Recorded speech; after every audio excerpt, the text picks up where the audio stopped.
اینک سال 2019 به انتهای خود نزدیک می شود. با نگاه به 12 ماه گذشته می توان با اطمینان کامل گفت که این سال نیز بینندگان با وفای آزادی ویدیو ما را همراه بودند. البته برای جلب توجه بیشتری شما عزیزان همکاران ما از منطقه‌های مختلف تاجیکستان برایتان طول این سال گزارش‌های زیادی آماده کردند. حالا همراه با شما می بینیم که کدام گزارش‌ها سربیننده بودند.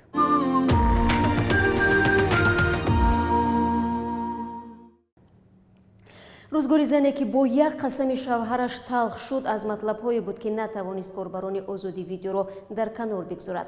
سلطنتی 47 ساله از آن قصه کرده بود که چگونه شوهر سابقش در دزدی متهم شد ولی قسم خورد که زنش طلاق شود این کار را نکرده است.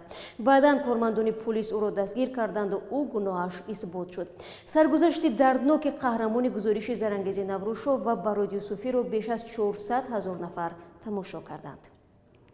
از کلبه آهنی به خانه 20,000 دلاری. یک خانواده در ولایت ختلان سالهای زیاد در کلبه میزیست که همگی 7 متر مربع مساحت داشت. دختر و مادر در بیرون در هوای سرد میخوابیدند. پدری بیمار و پسر در داخل کلبه که آن هم پر از سوراخ و رخنه بود. وضعیت آنها به دوربین خبرنگاری رادیو آزادی آرزوی کریم افتاد و زندگی مشقت بارشان با همین پایان یافت. گزارش مذکور را 417,000 کس دیدند.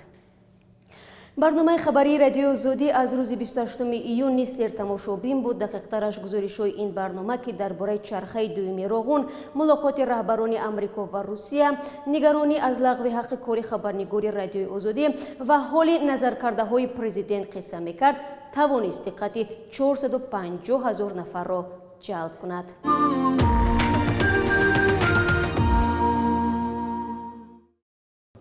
مرا زدند، دارو دادند و تجاوز کردند.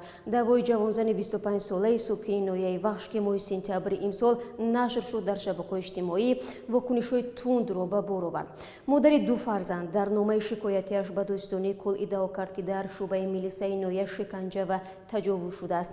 522,000 نفر در آزادی ویدیو این گزارش را در تهیه سربینازی روح‌الله و شهلای عبدالله از نظر گذراندند. قصه دیگری سربیننده نیز مربوط به تجاوز است.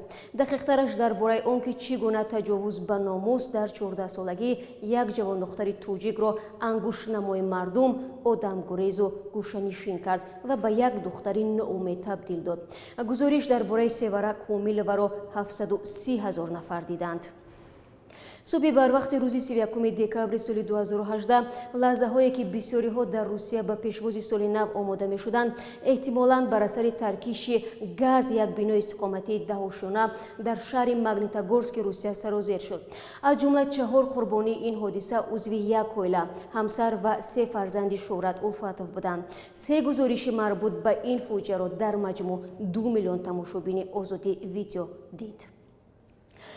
امسال زندگی وزنین‌ترین مرد تاجیکستان برای بیش از 1 میلیون بیننده کانال آزادی در یوتیوب جالب بود. باباجان محمدی 37 ساله 300 کیلو وزن دارد.